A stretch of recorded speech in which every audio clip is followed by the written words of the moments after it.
नमस्कार. छत्रपती संभाजीनगरकरांसाठी एक महत्त्वाची बातमी.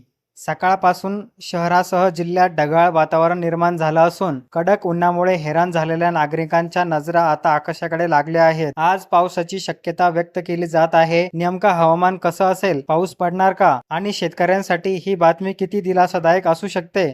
पाहूया आजच्या या सविस्तर रिपोर्टमध्ये. छत्रपती संभाजीनगर शहर आणि परिसरात आज सकाळपासूनच आकाशात काळे ढग दाटून आले आहेत. अनेक ठिकाणी थंड वारे वाहत असल्याने वातावरणात बदल जाणवत आहे. गेल्या काही तासापासून उकाड्याने नागरिक त्रस्त झाले होते. अशातच ढगाळ वातावरणामुळे नागरिकांना काहीसा दिलासा मिळाला आहे. दुसरीकडे शेतकरी वर्गाच्याही नजरा आकाशाकडे लागल्या आहेत. खरीप हंगामाच्या पार्श्वभूमीवर पावसाची सर्वांनाच प्रतीक्षा आहे. अनेक ठिकाणी पेरणीची तयारी पूर्ण झाली असून पावसाची सुरुवात झाल्यास शेतीच्या कामांना वेग येणार आहे. हवामानातील बदलामुळे काही भागात हलक्या ते मध्यम स्वरूपाच्या पावसाची शक्यता वर्तवली जात आहे. दुपारनंतर किंवा संध्याकाळच्या वेळेत काही ठिकाणी मेघगर्जनासह पाऊस पडू शकतो असा अंदाज व्यक्त केला जात आहे. ढगाळ वातावरणामुळे तापमानातही किंचित घट झाली असून उष्णतेपासून नागरिकांना दिलासा मिळत आहे. बाजारपेठांमध्येही लोकांची गर्दी वाढली असून अनेक जण पावसाच्या स्वागतासाठी उत्सुकता दिसत आहे.